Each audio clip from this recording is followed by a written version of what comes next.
Jonathan Livingston le goéland. Richard Bach.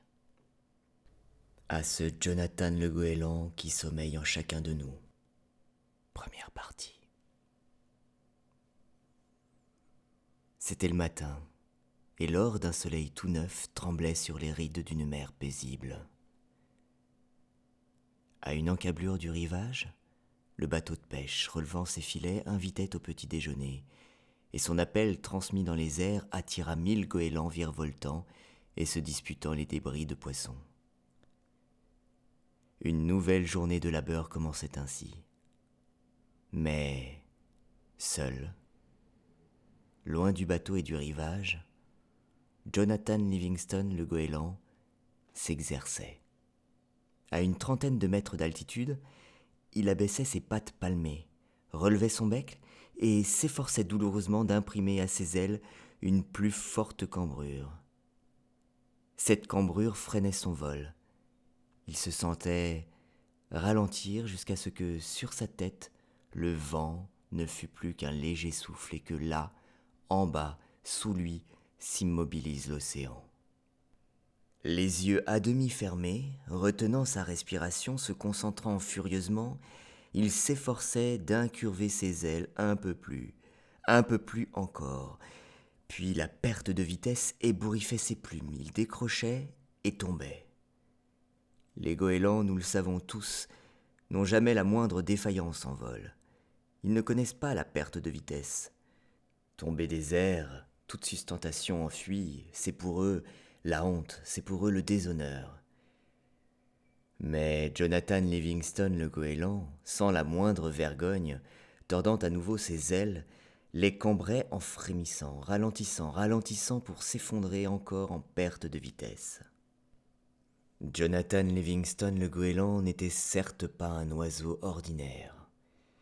La plupart des goélands ne se soucient d'apprendre, en fait de techniques de vol, que les rudiments, c'est-à-dire le moyen de quitter le rivage pour quêter leur pâture, puis de revenir s'y poser. Pour la majorité des goélands, ce n'est pas voler mais manger qui importe. Pour ce goéland-là, cependant, l'important n'était pas de manger, mais de voler. Jonathan Livingston le goéland aimait à voler par-dessus tout. Cette façon d'envisager les choses, il ne devait pas tarder à s'en apercevoir à ses dépens, n'est pas la bonne pour être populaire parmi les autres oiseaux du clan. Ses parents eux-mêmes étaient consternés de voir Jonathan passer des journées entières, solitaires, à effectuer des centaines de planées à basse altitude, à expérimenter toujours. Ils se demandaient pourquoi. Par exemple, lorsqu'il survolait l'eau à une hauteur de la moitié de son envergure, il pouvait demeurer en l'air plus longtemps à moindre effort.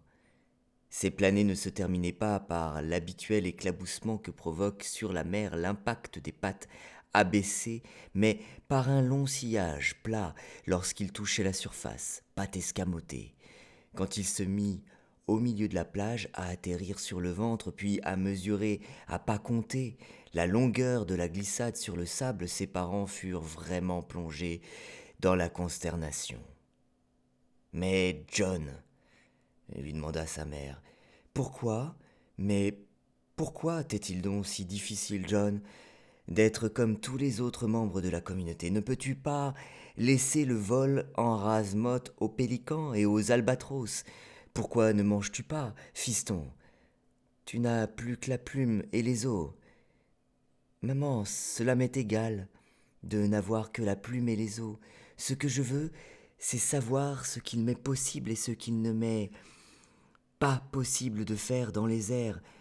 Un point c'est tout, et je ne désire pas autre chose. » Voyons, Jonathan, lui dit non sans bienveillance son père, l'hiver n'est pas loin. Les bateaux vont se faire rares, et les poissons de surface gagner les profondeurs. Si étudier est pour toi un tel besoin, alors étudie tout ce qui concerne notre nourriture et les façons de se la procurer. Ces questions d'aérodynamique, c'est très beau, mais nous ne nous nourrissons pas de vol plané. N'oublie jamais que la seule raison du vol, c'est de trouver à manger. Jonathan, obéissant, acquiesça. Durant les quelques jours suivants, Il s'efforça de se comporter à l'instar des autres goélands. Il s'efforça vraiment. Criant et se battant avec ses congénères autour des quais et des bateaux de pêche, plongeant pour attraper des déchets de poissons et des croûtons de pain. Mais le cœur n'y était pas. Cela ne rime à rien, se disait-il, abandonnant délibérément un anchois durement gagné à un vieux goéland affamé qui lui donnait la chasse. Dire que je pourrais consacrer toutes ces heures à apprendre à voler. Il y a tant et tant à apprendre. Il ne fallut donc pas longtemps à Jonathan le goéland pour se retrouver à nouveau seul en pleine mer, occupé à apprendre, affamé, mais heureux. L'objet de son étude était maintenant la vitesse, et en une semaine d'entraînement, il apprit plus sur la vitesse que n'en savait le plus rapide des goélands vivants. Battant des ailes de toutes ses forces, à une hauteur de 300 mètres, il se retournait pour piquer à tombeau ouvert vers les vagues, et il comprit alors pourquoi les goélands s'abstiennent de s'engager dans des piquets prolongés. En moins de 7 secondes, il atteignait les 110 km à l'heure, vitesse à laquelle les ailes des goélands deviennent instables. Et à chaque fois, la même mésaventure lui advenait. Quelque soin qu'il prît à mettre en jeu dans cet exercice toutes ses facultés, il perdait aux vitesses élevées tout contrôle sur ses mouvements. Grimper à 300 mètres, accélérer d'abord à l'horizontale, tout droit, à pleine puissance de ses muscles, puis piquer par l'avant, aile battante, jusqu'à la verticale, et alors, invariablement, son aile gauche décrochait au sommet d'un battement. Il roulait brutalement vers la gauche, puis, pour retrouver son équilibre, essayait de tendre l'aile droite, et c'était alors de ce côté que se déclenchait une vrille folle. Il ne parvenait pas à maîtriser son coup d'aile ascendant. 10 fois il s'y essaya, et 10 fois, à l'instant où il dépassait les 110 km à l'heure, il perdait sa sustentation dans un éperdu désordre de plumes et allait s'abattre sur l'eau. La clé du problème, finit-il par penser en se séchant, devait résider dans la nécessité de garder les ailes immobiles aux grandes vitesses. C'était sans doute cela, battre des ailes jusqu'à 90, puis les conserver immobiles. Étant monté à 600 mètres, il tenta encore une fois de s'engager sur le dos et de piquer à la verticale, bec tendu, ailes totalement déployées et raidies à partir de l'instant où il dépassait 80 km à l'heure. Cela exigeait un terrible effort qui fut couronné de succès. En 10 secondes, Jonathan dépassa les 135 km à l'heure, établissant ainsi un record mondial de vitesse pour goéland. Mais bien court fut son triomphe. À l'instant où il amorçait sa ressource, quand il voulut modifier l'angle d'attaque de ses ailes, il fut victime du même incontrôlable et terrible désastre que précédemment, mais cette fois à 135 km à l'heure. Cela fit sur lui l'effet de la dynamite. Jonathan le goéland s'écartela littéralement au milieu des airs et s'écrasa sur une mer dure comme pierre. Lorsqu'il revint à lui, la nuit était depuis longtemps tombée, et, au clair de lune, il flottait à la surface de l'océan. Ses ailes dépenaillées étaient de plomb, mais l'échec lui pesait davantage encore. Sans force, il souhaitait que leur poids fût suffisant pour l'entraîner doucement vers le fond et pour qu'ainsi tout fût consommé. Tandis qu'il sombrait, une étrange voix profonde parlait en lui. « Il n'y a pas d'illusion à me faire, je suis un goéland, de par ma nature un être borné. Si j'étais fait pour apprendre tant de choses sur le vol, j'aurais des cartes marines en guise de cervelle. Si j'étais fait pour voler à grande vitesse, j'aurais les ailes courtes du faucon et je me nourrirais de souris et non pas de poissons. Mon père avait raison, il me faut oublier toutes ces folies. Je dois à tire-d'aile revenir chez moi, vers ceux de ma race et me contenter d'être ce que je suis, c'est-à-dire un pauvre goéland borné. » La voix se tut, et Jonathan approuva. La place d'un goéland, la nuit, est sur le rivage, et il jura que désormais il serait un goéland comme les autres. Tout le monde s'en trouverait mieux d'ailleurs. Péniblement, il parvint à décoller de l'eau noire, et il se dirigea vers la terre. bien heureux alors de ce qu'il avait appris sur l'art d'économiser ses forces en planant à basse altitude. Eh bien oui, pensa-t-il, j'en ai assez de tout ce que j'ai appris, je suis un goéland comme tous les autres goélands et je me contenterai de voler comme vole n'importe lequel d'entre eux. Et dans sa hâte à gagner le rivage, il se mit à battre des ailes avec énergie, se hissant non sans peine à une trentaine de mètres. D'avoir décidé de redevenir l'un quelconque des membres de la communauté, il se sentit réconforté. Il combattrait désormais cette force qui le poussait à apprendre. Il n'y aurait plus de défis et donc plus d'échecs. Il était enfin plaisant de ne plus penser et de voler ainsi dans le noir vers les lumières de la plage. Le noir. La voix en lui s'étrangla. Les goélands jamais ne volent dans le noir. Mais Jonathan ne l'entendit pas. Tout était si beau. La lune là-haut, les lumières se reflétant sur l'eau, allumant dans la nuit comme des faisceaux de phares montrant la route.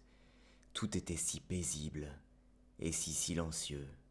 « Hé, veux-tu descendre ?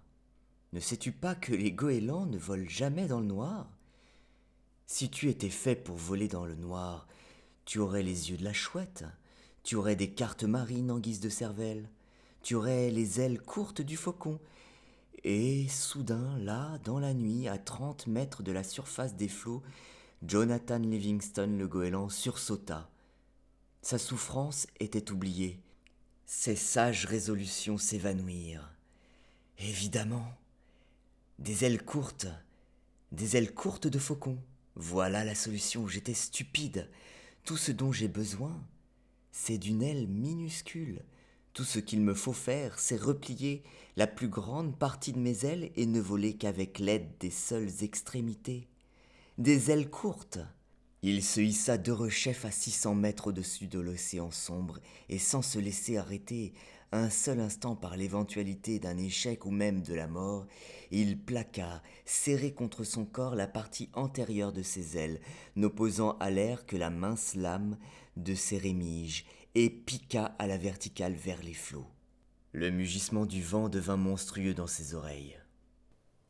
105, 145, 180 km à l'heure, et toujours plus vite. La poussée du vent sur ses plans à 200 km à l'heure était maintenant bien moindre qu'elle ne l'avait été à 105. Une minime torsion de leur extrémité lui permit de redresser à l'horizontale, volant au ras des vagues tel un gris boulet de canon sous la clarté de la lune. Les paupières presque closes, les yeux réduits à 2 fentes pour se protéger du vent, il se réjouit. 200 km à l'heure. Et tout bien contrôlé. Alors si je pique de 1500 mètres au lieu de 600, je me demande quelle allure. Ces promesses d'un instant étaient oubliées, balayées par le grand vent de la vitesse. Il n'éprouvait aucun remords à se renier. De telles promesses étaient bonnes pour les goélands qui se contentent de la médiocrité. Lui, qui a frôlé, qui a entrevu la perfection, peut se dispenser de les tenir. Quand le jour se leva, Jonathan le goéland s'entraînait encore. Vu des 1500 mètres d'altitude, où il évoluait, les barques de pêche n'étaient que des copeaux de bois posés sur l'eau, plate et bleue, et le vol des goélands en quête du petit déjeuner qu'un tourbillon de poussière dans un rayon de soleil. Il vivait, frémissant de bonheur, fier de dominer sa peur. Alors, sans autre forme de procès, il plaqua encore une fois contre lui la partie antérieure de ses ailes, déploya ses courtes et tranchantes extrémités de voilure et piqua droit vers la mer. À l'instant où il dépassait en chute libre les 1200 mètres, il avait déjà atteint sa vitesse limite, le vent devenant alors une sorte de mur contre lequel il butait. Il fonçait à 360 km à l'heure. Il avala sa salive, sachant que si ses ailes se dépliaient à pareille vitesse, il éclaterait en 1000 petits morceaux de goéland. Mais la vitesse, c'était la puissance, et la vitesse était joie, et la vitesse était beauté pure. À 300 mètres au-dessus du niveau de la mer, il amorça sa ressource. Ses bouts de plan vibrèrent, sonores, dans le vent formidable, tandis que le bateau et la volée de goélands basculaient, se ruant vers lui à la vitesse des météores, dans l'axe de sa trajectoire. Il ne pouvait plus freiner. Il ne savait même pas comment virer à pareille vitesse. Une collision et ce serait la mort sans phrase. Il ferma les yeux. C'est ainsi que ce matin-là, tout juste après le lever du soleil, Jonathan Livingston le goéland fonça, les yeux fermés à la vitesse de 380 km à l'heure, les plumes sifflant au vent, au beau milieu du vol de la tribu en quête du petit déjeuner. Le goéland de la chance, une fois de plus, lui sourit, et nul n'en mourut.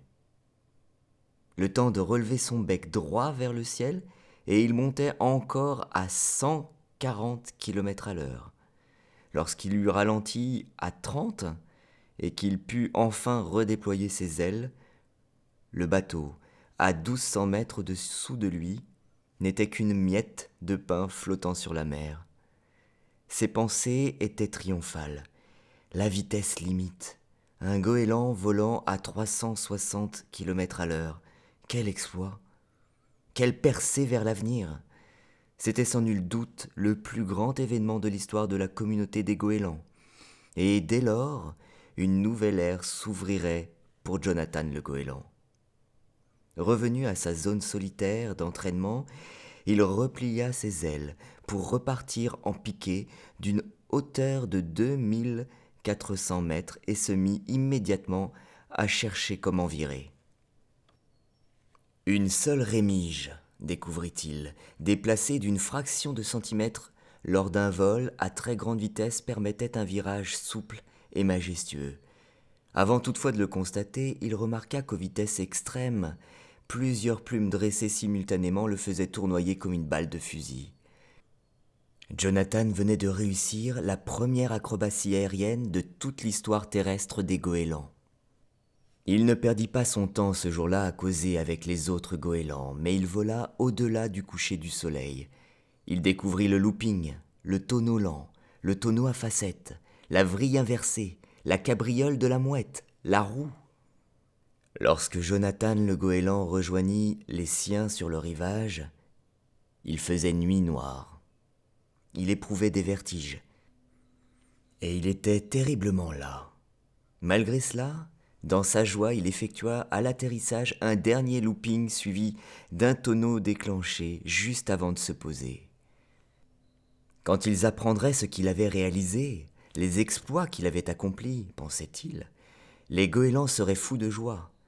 Combien désormais les perspectives de leur vie allaient s'étendre. Au lieu du terne labeur consistant à aller et venir entre les bateaux de pêche et le rivage, il allait y avoir pour eux une raison de vivre.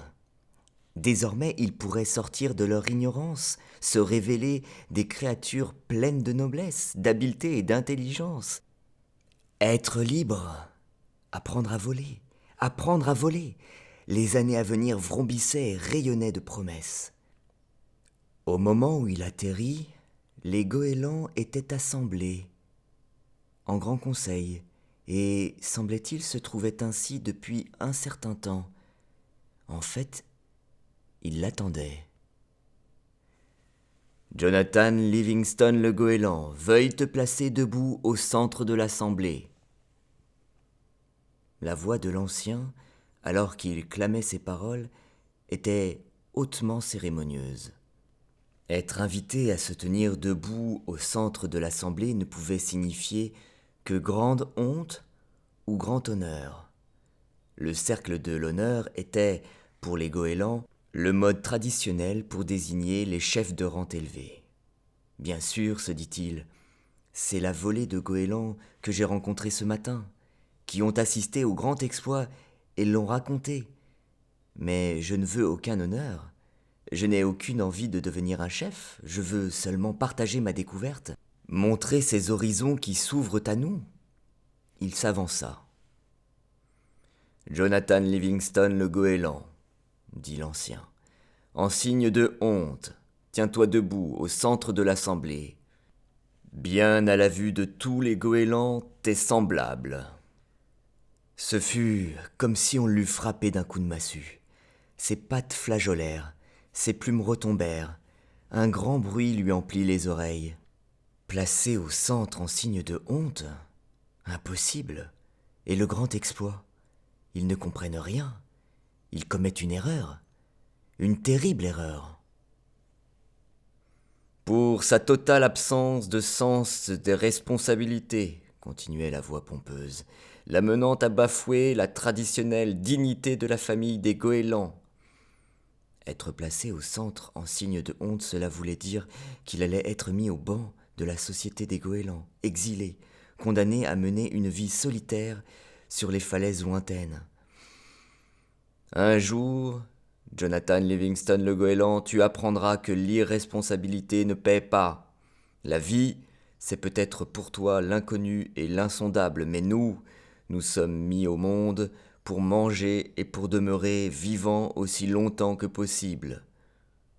Un goéland jamais ne réplique au grand conseil. Pourtant, la voix de Jonathan s'éleva. « Irresponsabilité, mes frères » s'écria-t-il. « Qui donc est plus responsable que le goéland qui découvre un sens plus noble à la vie et poursuit un plus haut dessein que ceux qui l'ont précédé ? 1000 années durant, nous avons joué des ailes et du bec pour ramasser des têtes de poisson, mais désormais, nous avons une raison de vivre, apprendre, découvrir, être libre. Offrez-moi seulement une chance de vous convaincre. Laissez-moi vous montrer ce que j'ai découvert. » Ce fut comme si Jonathan eût parlé à des pierres. « La fraternité est rompue » entonnèrent en chœur les goélands. Et unanimement, faisant solennellement la sourde oreille, ils tournèrent le dos à Jonathan. Jonathan le goéland s'en alla passer bien au-delà des falaises lointaines, solitaires, le reste de ses jours. Son unique chagrin, il ne le devait pas à la solitude, mais au fait que les autres goélands ne voulaient pas croire à la gloire du vol, au fait qu'ils se refusaient à ouvrir les yeux et à voir. Lui, il en savait chaque jour davantage.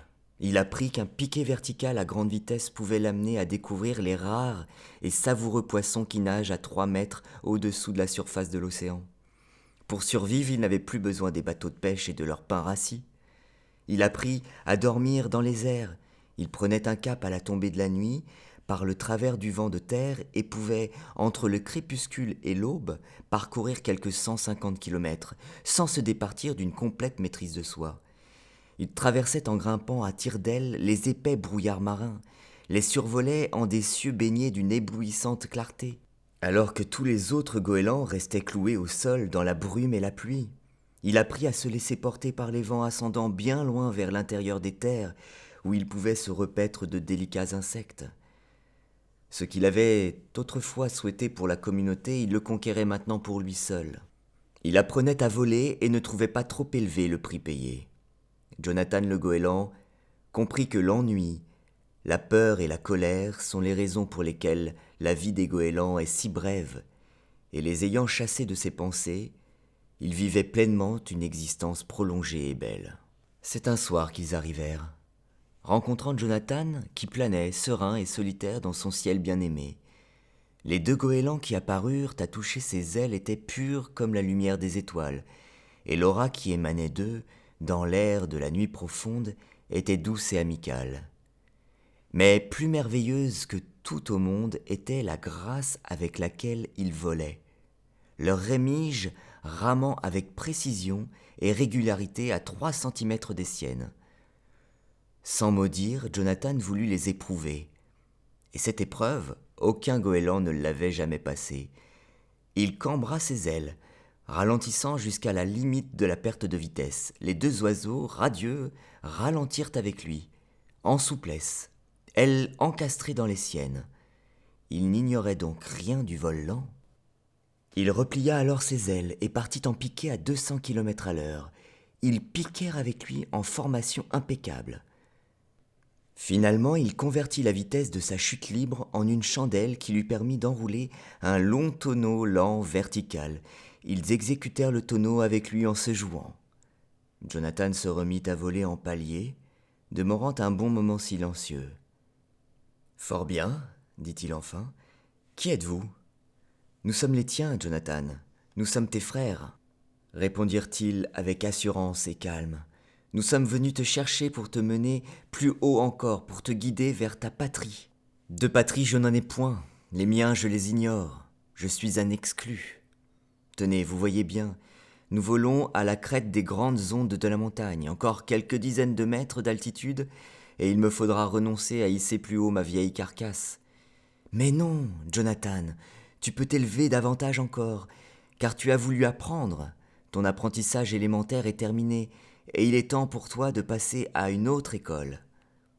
Jonathan le goéland avait eu l'intuition toute sa vie durant qu'un jour elle s'illuminerait de cet instant unique. Oui, ils avaient raison. Il volerait ainsi plus haut encore, et le moment était bien venu pour lui d'aller vivre en sa vraie patrie. Longuement, il promena un ultime regard sur les cieux, sur cette magnifique terre argentée où il avait appris tant de choses. « Je suis prêt, dit-il enfin. Et Jonathan Livingston le goéland, accompagnant les deux goélands étoiles, s'enleva pour disparaître avec eux dans le ciel d'un noir absolu. Seconde partie. C'est donc cela, le paradis, pensa Jonathan, et il ne put s'empêcher de sourire intérieurement. Il était sans doute assez irrespectueux d'analyser le paradis au moment même où il y était conduit. Comme il s'élevait de la terre, montant dans les nuages, en formation serrée avec les deux oiseaux brillants, il constata que son propre corps devenait aussi radieux que les leurs. Et pourtant le jeune Jonathan le goéland, qui avait vécu derrière ses yeux dorés, était toujours présent, car seule son enveloppe extérieure changeait. Il se sentait toujours un vrai goéland, mais déjà il volait beaucoup mieux que son ancien corps n'avait jamais volé. Oui, pensa-t-il, je suis persuadé qu'avec un effort moindre, je pourrais doubler ma vitesse et accomplir des performances 2 fois supérieures à celles réalisées lors de mes plus beaux jours terrestres. Ses plumes étaient désormais d'une éclatante blancheur et ses ailes, lisses et parfaites comme des voiles d'argent poli.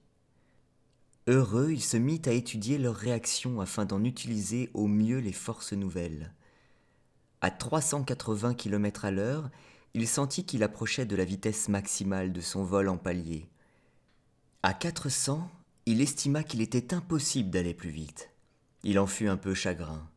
Il y avait donc une limite à ce que son nouveau corps pouvait accomplir, et bien que son ancien record fût pulvérisé, il était tout de même une frontière qu'il ne ferait reculer que moyennant un grand effort. C'est injuste, pensa-t-il. Il ne devrait pas y avoir de telles limites au paradis. Les nuages s'entr'ouvrirent. Les goélands qui l'escortaient lui crièrent « Bon atterrissage, Jonathan !» et s'évanouirent dans l'espace. Il vit qu'il survolait la mer vers un rivage tourmenté. Une poignée de goélands s'y exerçait à utiliser les courants ascendants engendrés par les falaises. Bien loin, au nord, à la limite de l'horizon, quelques autres de ses congénères volaient. Spectacle nouveau, nouvelle pensée. Les questions se pressaient dans sa tête. Pourquoi ces goélands étaient-ils en si petit nombre alors que le ciel eût dû en être rempli ? Et pourquoi suis-je tout à coup si las ? Comment m'imaginer que les goélands au paradis puissent être là, ou avoir envie de dormir ? Où avait-il entendu cela ? Les souvenirs de la vie qu'il avait menée sur terre se détachaient de lui par lambeaux. La terre avait été un lieu où il avait beaucoup appris. Bien sûr, mais les détails s'en effaçaient. Il y était question vaguement d'oiseaux se disputant leur pâture et aussi de sa condition d'exclu. Des goélands au nombre d'une douzaine qui se trouvaient près du rivage vinrent à sa rencontre. Sans que nul d'entre eux ne dît mot, il comprit qu'il était le bienvenu et qu'il était désormais chez lui. Cela avait été une bien longue journée, une journée dont déjà il oubliait l'aurore. Il vira pour atterrir sur la plage, battant des ailes afin de demeurer stationnaire à 3 centimètres du sol, se laissant choir ensuite légèrement sur le sable. Les autres goélands se posèrent eux aussi, mais sans qu'aucun n'agitât la moindre plume. Ailes brillantes déployées, ils se laissaient porter par le vent, puis cambraient leurs pennes et s'immobilisaient à l'instant même où leurs pattes touchaient le sol. C'était étonnant d'assurance, mais pour l'instant Jonathan, muet, trop las pour essayer de les imiter, dormait déjà paisiblement sur la plage. Dans les jours qui suivirent, Jonathan comprit qu'il y avait encore autant à apprendre sur le vol en ces lieux que dans l'existence dont il avait pris congé. Avec toutefois une différence, les goélands d'ici partageaient sa façon de penser. Pour chacun d'eux, l'important était de voler et d'atteindre la perfection dans ce qu'ils aimaient le plus, voler. Ils étaient tous de magnifiques oiseaux, et heure par heure, chaque jour, ils s'exerçaient en vol aux techniques aériennes les plus avancées. Longtemps, Jonathan oublia le monde d'où il était venu, où les siens vivaient, aveugles aux joies du vol, ne se servant de leurs ailes qu'aux fins de trouver et de se disputer la nourriture. Puis, un jour, les souvenirs remontèrent un court instant à sa mémoire. Ce fut un matin où il était parti avec son moniteur. Cependant qu'ils faisaient tous deux, elle repliait une pause sur la plage après une séance de tonneaux déclenchée. « Sullivan, que sont-ils devenus ?» interrogea-t-il silencieusement, habitué désormais à la facile télépathie qui pour eux remplaçait les sons rauques et criards des goélands terrestres. « Pourquoi ne sommes-nous pas ici plus nombreux ? Dans l'univers d'où je viens, ils étaient des milliers. Et des milliers de goélands, je le sais. » Sullivan hocha la tête. « La seule réponse que je puisse te faire, Jonathan, c'est que je n'ai jamais, sur 1 million d'oiseaux, rencontré un seul semblable à toi. Pour la plupart, nous progressons si lentement. Nous passons d'un monde dans un autre qui lui est presque identique, oubliant sur le champ d'où nous venons, peu soucieux de comprendre vers quoi nous sommes conduits, ne vivant que pour l'instant présent. As-tu idée du nombre de vies qu'il nous aura fallu vivre avant que de soupçonner qu'il puisse y avoir mieux à faire dans l'existence que manger ou se battre, ou bien conquérir le pouvoir aux dépens de la communauté ? 1000 vies, John, 10 000, et 100 autres vies ensuite avant que nous ne commencions à comprendre qu'il existe une chose qui se nomme perfection, et 100 autres encore pour admettre que notre seule raison de vivre est de dégager cette perfection et de la proclamer. Cette règle est toujours valable pour nous, bien sûr, car nous ne choisissons le prochain monde où nous vivrons qu'en fonction de ce que nous apprenons dans celui-ci. N'apprenons rien et le prochain monde sera identique, avec les mêmes poids morts à soulever, les mêmes interdits à combattre. Il déploya ses ailes et se tourna face au vent. Mais toi, John, tu en as tant appris, en une seule vie, que tu n'as pas eu à voyager au travers de 1000 vies avant d'atteindre celle-ci. Un instant plus tard, il reprit l'air pour s'entraîner. Les tonneaux à facettes en formation étaient d'une exécution difficile, car durant une partie de sa figure, Jonathan, la tête en bas, devait penser à inverser la cambrure de son aile et la retourner en harmonie parfaite avec celle de son moniteur. « Essayons encore une fois, » disait Sullivan, inlassable. « Essayons encore. » Puis finalement bien. Et ils passèrent au looping à l'envers. Un soir que les goélands, qui n'étaient pas de vol de nuit, se tenaient assemblés sur le sable, méditant, Jonathan s'arma de courage et s'avança vers l'ancien des goélands qui, disait-on, devait bientôt quitter leur monde. « Chiang !» murmura-t-il, un peu nerveusement. Le vieux goéland le regarda avec bonté. « Oui, mon fils. » Au lieu d'affaiblir l'ancien, l'âge avait accru sa puissance, Il pouvait en vol surclasser tous les autres goélands de la communauté, et il avait acquis la parfaite maîtrise de domaines où les autres n'osaient s'aventurer qu'à petits pas. Chiang, n'est-il pas vrai que ce monde-ci n'a rien à voir avec le paradis? La lune éclaira le sourire de l'ancien. Ah, tu as découvert cela tout seul, Jonathan le goéland? Je le crois, mais alors quoi? Où allons-nous? Existe-t-il ce lieu que l'on nomme le paradis? Non, John, il n'existe rien de tel. Le paradis n'est pas un espace et ce n'est pas non plus une durée dans le temps. Le paradis, c'est simplement d'être soi-même parfait. Il demeura un moment silencieux et ajouta : Tu es, n'est-il pas vrai, un oiseau très rapide? J'aime la vitesse, balbutia Jonathan interloqué, mais fier de ce que l'ancien lui remarquait. Sois persuadé, Jonathan, que tu commenceras à toucher au paradis à l'instant même où tu accéderas à la vitesse absolue. Et cela ne veut pas dire au moment où tu voleras à 1500 km à l'heure, ou 1500 000 km à l'heure, ou même à la vitesse de la lumière, car tout nombre nous limite et la perfection n'a pas de borne. La vitesse absolue, mon enfant, c'est l'omniprésence. Sans avertissement, Chiang disparut pour simultanément apparaître à une quinzaine de mètres de distance. Puis il s'éclipsa à nouveau, et dans le même milliardième de seconde, il était déjà là, revenu à toucher l'épaule de Jonathan.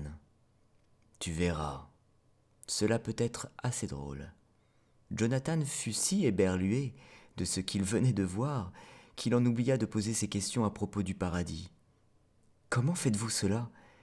Quel effet cela vous fait-il? Jusqu'où pouvez-vous aller? Tu dois pouvoir te rendre en tout endroit existant à tout moment où tu souhaites y aller, répondit l'ancien. J'ai voyagé vers tous les pays et en toutes les époques auxquelles j'étais capable de penser. Il parcourut des yeux l'étendue des flots. C'est étrange.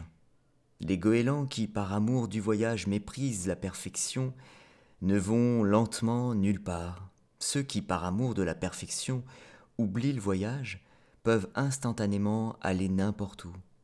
Souviens-toi, Jonathan, le paradis n'est ni un lieu, ni un instant, car instant et lieu sont des notions totalement dénuées de sens. Le paradis, c'est... Devant la perspective de conquérir de nouveaux fragments d'inconnu, Jonathan le goéland frémissait déjà d'impatience. « Pouvez-vous m'enseigner à voler comme cela ?»« Bien sûr, si tel est ton désir. »« Oui, je le veux. Quand pouvons-nous commencer ?»« À l'instant, si cela te fait plaisir. »« Oui, je veux apprendre à voler comme cela, dit Jonathan. Et une étrange lueur brillait dans son regard. « Dites-moi ce qu'il faut faire. » Chiang parla alors lentement, tout en observant son cadet. « Pour voler à la vitesse de la pensée vers tout lieu existant, dit-il, il te faut commencer par être convaincu que tu es déjà arrivé à destination. » La bonne méthode, selon Chiang, consistait pour Jonathan à cesser de se considérer lui-même comme pris au piège d'un corps limité par les 3 dimensions, ayant une envergure d'1,7 m et dont les déplacements pouvaient être tracés sur une planisphère. Le secret du truc ne pouvait résider que dans la conviction absolue que son être, aussi parfait qu'un nombre imaginé et pas encore transcrit en chiffres, était partout présent, dans la durée et dans l'espace. Jour après jour, Jonathan s'efforça farouchement d'accéder à cet état, de l'aurore naissante à minuit passé, mais en dépit de tous ses efforts, il ne progressa pas de l'épaisseur d'un duvet. « Oublie la foi, » lui répétait Chiang, sans cesse. Tu n'avais nul besoin d'avoir la foi pour voler.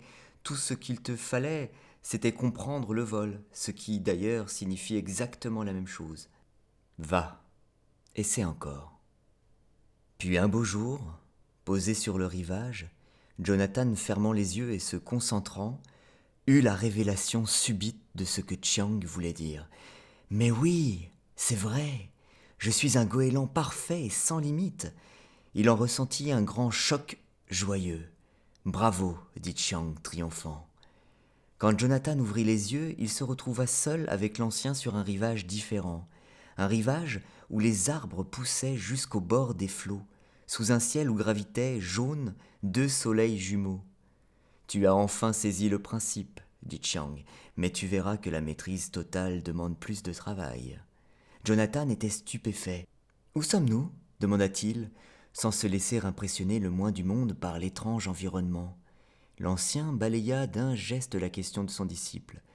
Nous sommes de toute évidence sur quelque planète dont le ciel est vert et à laquelle une étoile double tient lieu de soleil.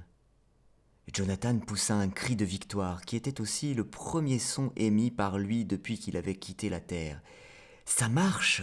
Ça marche !»« Oui, bien sûr, ça marche, John, » dit Chiang. « Ça marche toujours lorsqu'on sait ce qu'on fait. Et maintenant, voici comment te contrôler totalement. » À leur retour, il faisait nuit. Les autres goélands fixaient respectueusement Jonathan de leurs yeux d'or, car ils l'avaient vu disparaître de l'endroit où il était resté si longtemps immobile. Il ne supporta pas plus d'1 minute leurs félicitations. « Je suis ici le nouveau venu, je suis un débutant, c'est moi qui ai tant à apprendre de vous. »« Je me le demande, John, » dit Sullivan, qui se tenait près de lui. « Apprendre te fait moins peur qu'à aucun des goélands que j'ai rencontrés depuis 10 000 ans. » Le silence tomba sur le petit groupe. Jonathan, embarrassé, se dandinait d'une patte sur l'autre. « Nous pouvons désormais, si tu le désires, nous mettre à travailler sur la durée, » dit Chiang, « jusqu'à ce que tu sois capable de survoler le passé et l'avenir. Et c'est alors que tu seras prêt à entreprendre le plus difficile, le plus puissant, le plus merveilleux de tous les exercices. Tu seras prêt à prendre ton vol pour aller là-haut, connaître le sens de la bonté et de l'amour. » 1 mois, ou quelque période qui lui donna l'impression de correspondre à la durée d'1 mois, passa, et Jonathan apprenait avec une effarante célérité. Il avait toujours tiré très vite la leçon des faits, et maintenant, devenu le disciple attitré de l'ancien en personne, il assimilait les notions nouvelles comme l'eût fait un ordinateur ailé.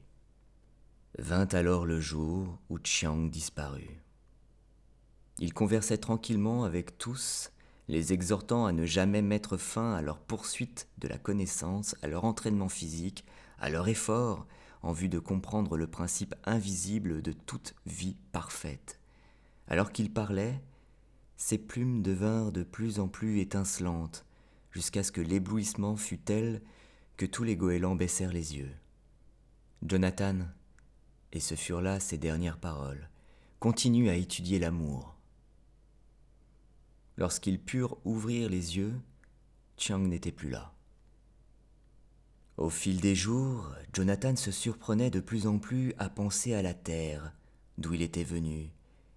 S'il avait connu le 10e, la 100e partie de ce qu'il savait ici, combien sa vie s'en serait trouvée enrichie. Il demeurait posé sur le sable se demandant s'il n'y avait pas quelque part là-bas un goéland luttant pour échapper à la servitude, entrevoyant lui aussi dans le vol autre chose qu'un moyen de locomotion permettant d'aller ramasser un crouton de pain jeté d'une barque. Peut-être même y en avait-il un autre réduit à la condition d'exclu pour avoir proclamé sa vérité face au clan. Plus Jonathan apprenait à pratiquer la bonté, plus il s'appliquait à comprendre la nature de l'amour, plus profond était son besoin de retourner sur la terre. Car en dépit de son passé solitaire, Jonathan le goéland était un apôtre né, et pour lui, démontrer l'amour, c'était transmettre à un goéland trébuchant dans la solitude, à la recherche de la vérité, un peu de cette vérité que lui, Jonathan, avait découverte. Son ami Sullivan, désormais adepte du vol à la vitesse de la pensée et partisan lui aussi de l'aide à autrui, se montrait sceptique. « John, tu as été jadis banni, pourquoi crois-tu que l'un quelconque des goélands que tu as autrefois connu t'écouterait à présent ? Tu connais le proverbe, et il est véridique, le goéland voit le plus loin qui vole le plus haut. Les goélands du pays d'où tu viens restent accrochés au sol, à pousser des cris rauques et à se battre entre eux. Ils sont à 1000 lieues du paradis, et tu espères pouvoir leur en montrer le chemin, John. Ils ne voient pas plus loin que le bout de leurs propres ailes. Reste avec nous, aide nos petits nouveaux. Ils sont les seuls goélands à planer assez haut pour comprendre ce que tu as à leur dire. » Il se tut un instant avant d'ajouter : « Qu'aurais-tu dit si Chiang s'en était retourné vers ses anciens mondes à lui ? Où en serais-tu aujourd'hui ?» Cet ultime argument porta. Sullivan avait raison. Le goéland voit le plus loin qui vole le plus haut. Jonathan demeura donc à travailler avec les oiseaux nouveaux venus, tous très intelligents et prompts à assimiler l'enseignement qu'il leur dispensait. Mais la nostalgie qu'il avait éprouvée lui revenait souvent, et il ne pouvait s'empêcher de songer qu'il y avait peut-être là-bas, sur la terre, un ou deux goélands capables eux aussi d'apprendre. Combien plus savant eût-il été à présent si Chiang était venu à lui le jour même de son bannissement. « Souli, je dois m'en retourner, » finit-il par dire un jour. « Tes élèves font merveille, ils peuvent t'aider à perfectionner les nouveaux venus. » Sullivan soupira, mais s'abstint de discuter. « Je crois, Jonathan, que tu me manqueras. »« Sully, n'as-tu pas honte ?» lui reprocha amicalement Jonathan. « Soyons sérieux. Qu'essayons-nous d'atteindre chaque jour ? Si notre amitié ne dépend que de notions telles que l'espace et le temps, alors, quand finalement nous aurons transcendé l'espace et le temps, notre fraternelle amitié sera détruite. Si c'est ainsi que nous concevons l'espace, tout en nous sera limité. Si nous concevons ainsi le temps, seul nous restera l'instant présent. N'es-tu pas convaincu que nous pourrons nous rencontrer quand même une fois ou deux dans le temps et dans l'espace ? » Sullivan le goéland ne put s'empêcher de rire. « Fol oiseau que tu es, » fit-il gentiment. « Si quelqu'un s'avère un jour capable de montrer à un oiseau posé sur le sol comment voir à 1500 mètres, ce sera Jonathan Livingston le goéland. » Il baissa les yeux vers le sable. « Au revoir, John. Au revoir, mon ami. Au revoir, Sully. À bientôt, donc. » Et alors Jonathan se concentra en pensée sur l'image des grands rassemblements de goélands survolant les rivages d'antan, et avec l'assurance que donne l'habitude, il connut une fois encore qu'il n'était pas plus méos, mais liberté et espace que rien au monde ne pouvait plus limiter. Fletcher Lind, le goéland, était très jeune encore et convaincu qu'aucun oiseau n'avait jamais été traité aussi durement que lui ou avec autant d'injustice par aucune communauté. Peu m'importe ce qu'ils disent, pensait-il, farouche, et sa vue se brouillait de larmes pendant qu'il volait vers les falaises lointaines. Le vol, c'est tellement autre chose que de sautiller d'un point à un autre en battant des ailes. Peuh, un moustique peut le faire. Un seul petit tonneau bien barriqué autour d'un ancien pour rire un brin, et me voilà réduit à la condition d'exclus. Sont-ils aveugles ? Sont-ils incapables de penser à la gloire que ce serait pour nous que d'apprendre vraiment à voler ? Je n'en ai cure de ce qu'ils pensent. Je leur montrerai ce que c'est que voler. Je serai un vrai hors-la-loi si c'est cela ce qu'ils cherchent, et je leur ferai regretter. » C'est alors que la voix s'insinua en lui, et bien qu'elle fût très douce, elle le fit sursauter si violemment qu'il perdit l'équilibre. « Ne les juge pas trop sévèrement, Fletcher le goéland. En te rejetant, les autres goélands n'ont fait de tort qu'à eux-mêmes. Et un jour, ils le comprendront. Et un jour, ils verront ce que tu vois. Pardonne-leur et aide-les à y parvenir. » À 2 centimètres de son bout de plan droit volait le plus étincelant de tous les goélands blancs du monde. Il glissait dans les airs sans effort apparent, sans mouvoir une seule plume, avec une vitesse proche de la vitesse limite de Fletcher. Il y eut chez le jeune oiseau un instant de stupeur totale. Que se passe-t-il ? Que se passe-t-il ? Suis-je fou ? Suis-je mort ? Et que vois-je ? Basse et calme, dans sa pensée en quête d'une réponse. La voix interrogea. « Fletcher Lind le goéland, veux-tu voler ? » ?»« Oui, je veux voler. »« Fletcher Lind le goéland, veux-tu voler au point d'oublier les tiens et apprendre, puis revenir un jour vers eux, les aider ?» Aussi blessé dans son orgueil que fut Fletcher le goéland, il ne pouvait mentir à cet être magnifique. « Oui, je le veux, » murmura-t-il.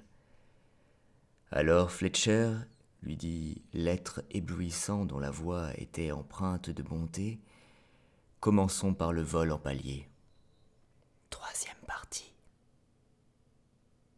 Jonathan, attentif, décrivant des cercles, survolait lentement les falaises lointaines. En tant qu'élève, ce rude gaillard de Fletcher approchait de très près l'idéal. Il était puissant et léger, il volait vite, mais mieux encore, il avait le feu sacré. En cette minute même, il arrivait, forme ronflante, grise et floue, frôlant son moniteur à 220 km à l'heure. Ensuite, sans ralentir, il s'arrachait au piquet pour tenter de tourner un tonneau lent, vertical, à 16 facettes, tout en les comptant à haute voix. 8, 9, 10. Vous voyez, Jonathan, aïe, je n'ai plus de vitesse. 11, ah, je voudrais bien arriver à faire de bons arrêts bien nets pareils aux vôtres. 12, sacrebleu, j'y arriverai pas. 13, oh, ces 3 dernières facettes. 14, ah. Le décrochage en coup de fouet au fait de sa trajectoire ascendante mit le comble à sa rage d'avoir échoué. Il culbuta à la renverse, tomba, repartit brutalement en vrille sur le dos et, haletant, finit par reprendre le contrôle de la situation à une trentaine de mètres au-dessous du niveau du maître. « Vous perdez votre temps avec moi, Jonathan. Je suis trop borné, je suis trop stupide. J'essaie, mais je ne réussirai jamais. » Jonathan hocha la tête, en abaissant vers lui son regard. « Une chose est en tout cas certaine. Jamais tu n'y parviendras tant que tu feras des ressources aussi brutales. Mon petit Fletcher, tu perds ainsi au départ 60 km à l'heure. Souplesse, fermeté mais souplesse. Compris ? » Il descendit rejoindre le jeune goéland. « Essayons maintenant ensemble, en formation. Accompagne bien ma ressource. Vois comment nous amorçons la manœuvre en douceur. » Au bout de 3 mois, Jonathan avait 6 autres élèves, tous des exclus, tous intéressés par cette étrange notion nouvelle du vol pour la joie de voler. Pourtant, il leur était plus aisé de réussir de hautes performances que de comprendre la raison profonde pour laquelle ils les réalisaient. Chacun de nous, en vérité, est une idée du grand goéland, une image illimitée de la liberté, leur expliquait Jonathan lors de leur réunion du soir sur la plage. Le vol de précision n'est qu'un pas de plus franchi dans l'expression de notre vraie nature. Tout ce qui nous limite, nous devons l'éliminer. C'est le pourquoi de tout cet entraînement au vol à haute vitesse et aux acrobaties aériennes. Et ces élèves, épuisés par les vols de la journée, sommeillaient. Ils aimaient l'entraînement à cause de la vitesse et parce que c'était grisant et que cela leur permettait aussi d'étancher une soif de savoir grandissant à chaque leçon. Mais aucun d'entre eux, pas même Fletcher Lind, le goéland, n'était parvenu à admettre que le vol des idées pût être aussi réel que celui de la plume et du vent. « Votre corps, d'une extrémité d'aile à l'autre, disait parfois Jonathan, n'existe que dans votre pensée, qui lui donne une forme palpable. Brisez les chaînes de vos pensées, et vous briserez aussi les chaînes qui retiennent votre corps prisonnier. » Mais quelle que fût sa façon de leur dire, ce n'était pour eux que l'expression de quelques plaisantes constructions de l'esprit, et le besoin de dormir prenait vite le dessus. À peine un mois passé, Jonathan leur fit savoir que le moment était venu de s'en retourner tous vers le clan. « Nous ne sommes pas prêts, objecta Henry Calvin le goéland. Nous serons mal reçus. Nous sommes des exclus. Comment pouvons-nous aller là où nous ne sommes pas les bienvenus ? Nous sommes libres d'aller où bon nous semble et d'être ce que nous sommes, répondit Jonathan, en décollant du sable et mettant le cap à l'est vers les territoires du clan. Une brève angoisse étreignit ses élèves, car selon la loi du clan, un exclu ne doit jamais revenir au sein du groupe, et jamais, en 10 000 ans, cette loi n'avait été transgressée. La loi leur ordonnait de rester. Jonathan leur disait d'aller avec lui là-bas. Ils volaient déjà à 1500 mètres du rivage. S'ils hésitaient plus longtemps à le suivre, il allait devoir affronter seul une communauté hostile. « Ma foi, après tout, Si nous n'appartenons pas à la communauté, pourquoi obéir à sa loi ? Dit Fletcher embarrassé. En outre, s'il y a bataille, nous serons plus utiles là-bas qu'ici. Ils arrivèrent donc de l'ouest ce matin-là, formés en double losange de parade. Rémige encastré, à 200 km à l'heure, ils survolèrent la plage du conseil du clan. Jonathan en tête, Fletcher à son aile droite, Henry Calvin luttant crânement pour maintenir sa position à gauche. Puis toute la formation passa lentement sur le dos, par la droite, comme un seul et unique oiseau, puis redressa, puis roula une seconde fois, puis à nouveau revint en palier, tandis que le vent les fouettait tous. Le passage de la formation trancha aussi net qu'un couteau géant les couacs et les cris rauques de la vie quotidienne communautaire, et 4000 perdus écarquillés de goélands se mirent à les observer. Un à un, chacun des 8 intrus décrivit un looping serré qui s'acheva en fin de boucle sur le sable par un atterrissage de précision, pattes tendues, parfaitement amorties. Puis, comme si ce genre d'exercice appartenait à la routine, Jonathan le goéland entreprit la critique du vol effectué. « Tout d'abord, dit-il avec un sourire narquois, vous avez tous un peu ramé au rassemblement. » La nouvelle se répandit dans la communauté comme une traînée de poudre. Ces oiseaux sont des exclus, et ils sont revenus, et cela est impensable. Les prophéties de Fletcher, l'éventualité d'un affrontement s'évanouirent dans la confusion générale du clan. Oui, d'accord, ce sont des exclus, dirent certains parmi les goélands les plus jeunes. Mais alors, où ont-ils appris à voler comme cela ? Le message de l'ancien mit près d'1 heure à faire le tour de la communauté. Ignorez-les. Tout goéland qui parlera à un exclu sera exclu lui-même. Tout goéland qui regardera un exclu sera en infraction avec la loi du clan. Désormais, Jonathan ne vit plus que des dos gris tournés vers lui, mais ne parut pas les remarquer. Il tint ses séances d'entraînement juste au-dessus de la plage du conseil, et pour la première fois poussa ses élèves jusqu'à la limite de leurs possibilités et même au-delà. « Martin le goéland !» s'écria-t-il à travers l'espace. « Tu prétends savoir ce qu'est le vol lent. Eh bien, tu ne sais rien du tout, tant que tu ne m'as pas prouvé le contraire. Vole !»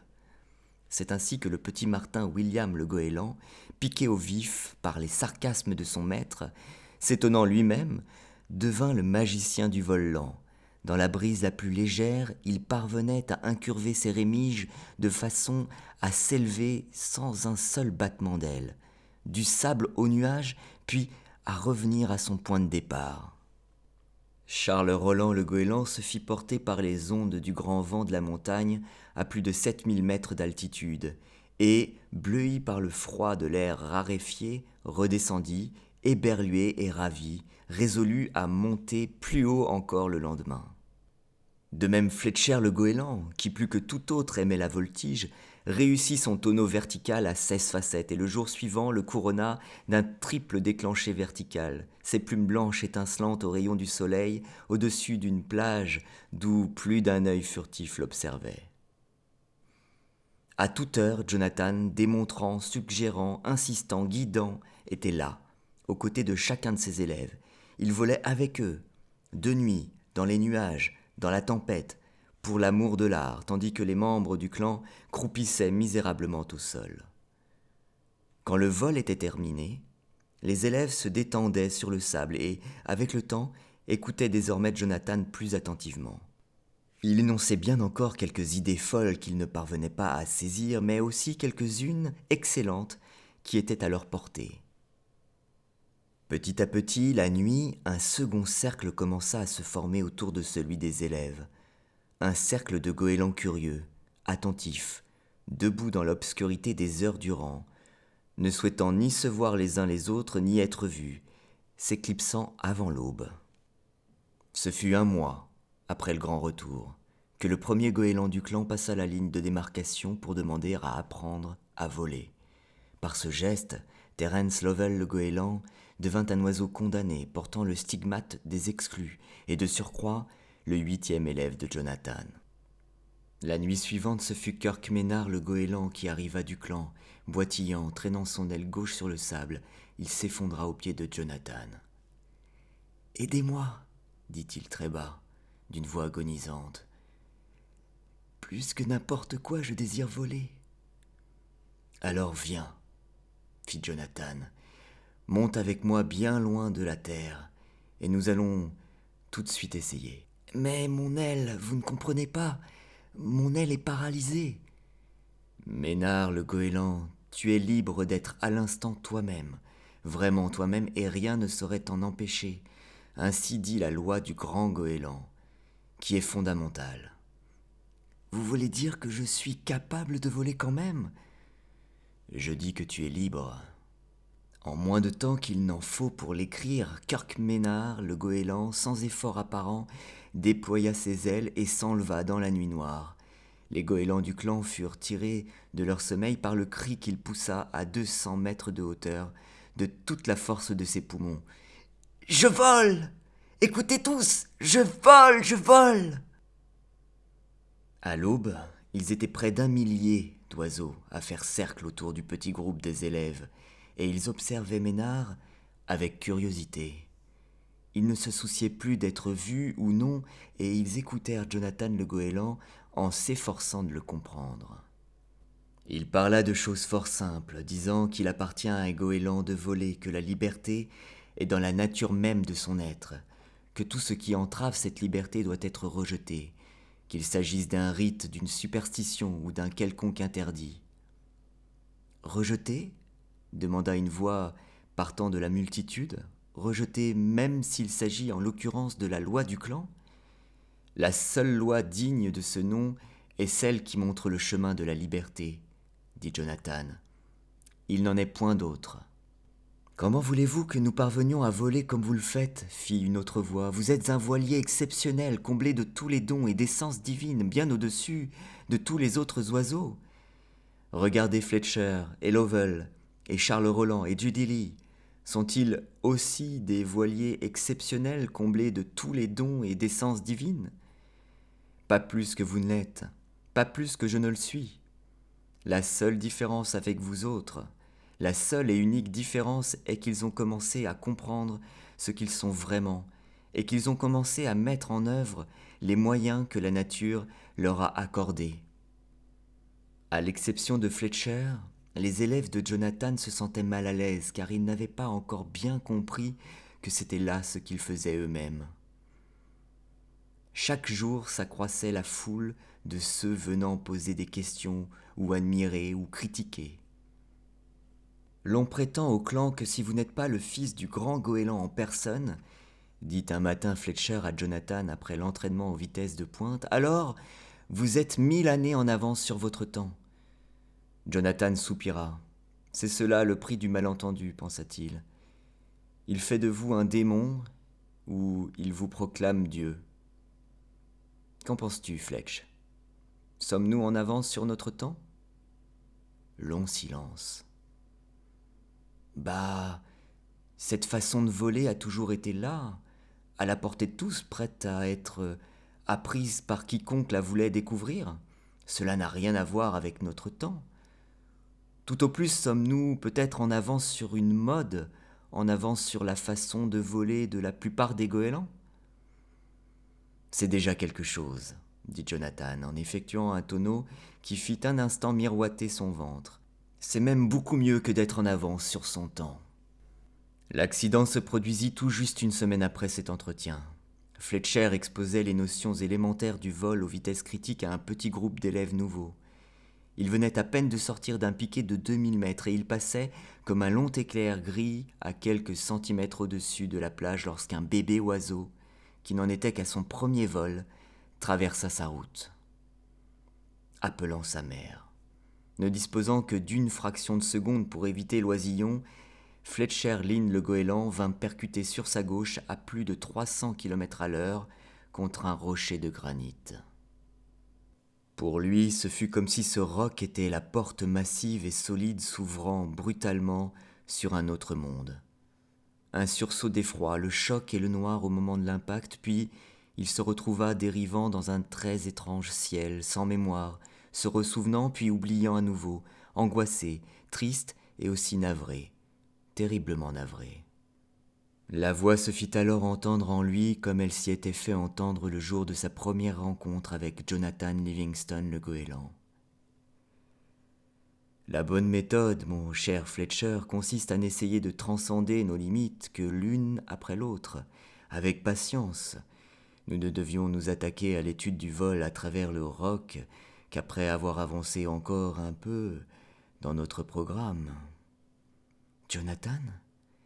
Également connu en tant que fils du grand goéland, répondit son maître avec un humour froid. Mais que faisons-nous ici ? Le rocher, n'ai-je pas, ne suis-je pas mort ? Oh, voyons Fletch, réfléchis, si tu es maintenant en train de me parler, alors de toute évidence tu n'es pas mort. Ce que tu as réussi à faire, c'est de sauter, d'une manière assez brusque, j'en conviens, d'un niveau de connaissance à un autre. Tu as à présent le choix. Tu peux demeurer où tu te trouves et poursuivre ton étude à ce niveau qui, soit dit en passant, est considérablement au-dessus de celui que tu as quitté, ou bien tu peux revenir en arrière et continuer de travailler avec le clan. Les anciens souhaitaient voir se produire quelques désastres et ils sont enchantés de constater que tu as si bien comblé leurs vœux. Je veux retourner vers le clan, bien sûr. J'ai à peine commencé à entraîner ma nouvelle classe. Fort bien, Fletcher. Tu comprends maintenant ce que je voulais dire à propos du corps qui n'est rien d'autre qu'un effet de la pensée. Fletcher, au pied du rocher, remua la tête, déploya ses ailes et ouvrit les yeux au beau milieu du clan tout entier rassemblé. Lorsqu'il bougea pour la première fois, il s'éleva de la foule un grand concert de cris et de grincements de bec. « Il vit, lui qui était mort est maintenant vivant. Le fils du grand goéland, il l'a touché du bout des ailes, il l'a ressuscité. Non, il nie, c'est un démon venu pour détruire le clan. » Ils étaient 4000 goélands réunis, effarés par ce qui venait d'arriver, et le cri de démon les secoua, comme un vent de tempête. Becs aiguisés pointés, yeux exorbités, ils s'approchèrent, prêts à déchirer. « Te sentirais-tu mieux, Fletch, si nous partions d'ici » s'enquit Jonathan avec sollicitude. « Je n'y verrais certes aucune objection. » Instantanément, ils réapparurent ensemble à 1 kilomètre de là, et les becs meurtriers de la foule se refermèrent sur le vide. « Comment se fait-il, fit observer Jonathan, rêveur, que la chose la plus difficile du monde ce soit de convaincre un oiseau de ce qu'il est libre et de ce qu'il peut s'en convaincre aisément s'il consacre une partie de son temps à s'y exercer.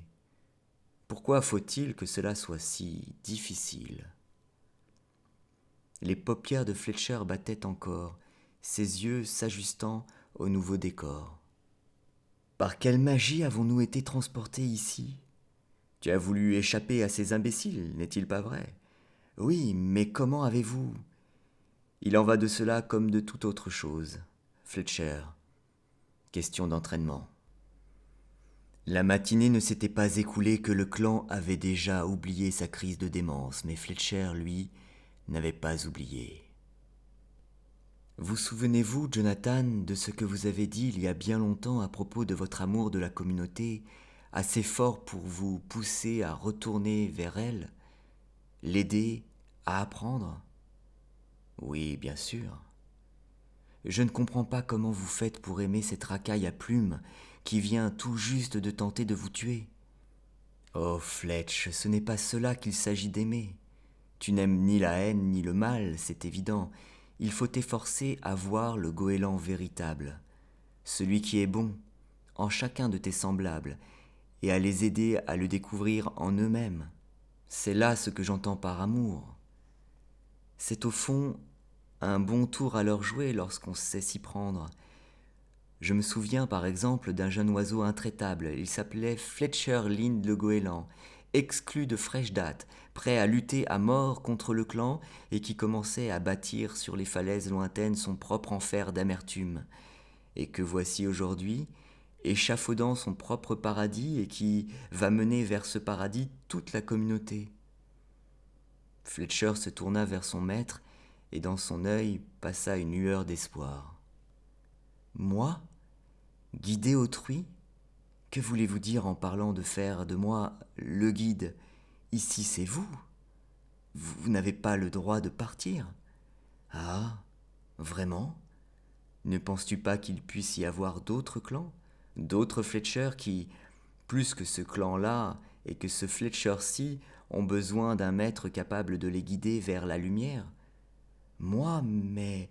John, je ne suis qu'un goéland quelconque alors que vous êtes le fils unique du grand goéland, je suppose, soupira Jonathan en contemplant la mer. Tu n'as plus besoin de moi. Ce qu'il te faut désormais, c'est continuer de découvrir par toi-même, chaque jour un peu plus, le véritable et illimité Fletcher le goéland qui est en toi. C'est lui qui est ton maître. Il te faut le comprendre et l'exercer. À cet instant même, le corps de Jonathan se mit à vaciller, comme vibrant dans les airs, puis devint progressivement transparent. Ne les laisse pas répandre sur mon compte des bruits absurdes ou faire de moi un dieu. D'accord, Fletcher? Tu sais, je ne suis qu'un goéland qui aime voler. Pas plus. Jonathan! Pauvre Fletcher, ne te fie pas à tes yeux, mon vieux. Tout ce qu'il te montre, ce sont des limites, les tiennes. Regarde avec ton esprit. Découvre ce dont d'ores et déjà tu as la conviction et tu trouveras la voie de l'envol. L'éblouissement s'éteignit. Jonathan le goéland s'était évanoui dans l'espace. Fletcher le goéland se hissa dans le ciel face à un groupe d'élèves nouveaux impatients de prendre leur première leçon.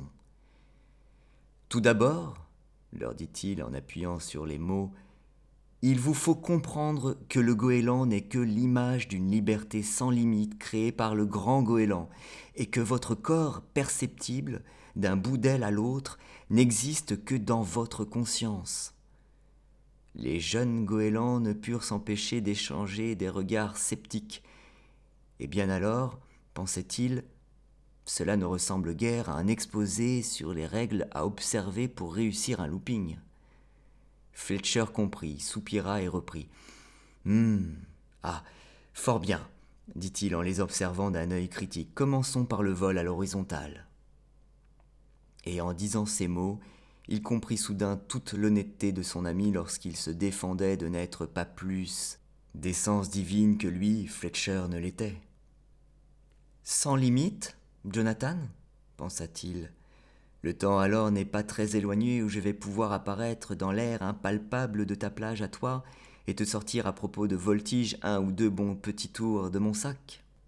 Et encore qu'il s'efforça de se donner l'air sévère qu'il convient à un moniteur de prendre en présence d'élèves, Fletcher le goéland les vit tout à coup, l'espace d'un instant, tels qu'ils étaient, et ce ne fut point de l'affection, mais un amour profond qu'il ressentit pour eux.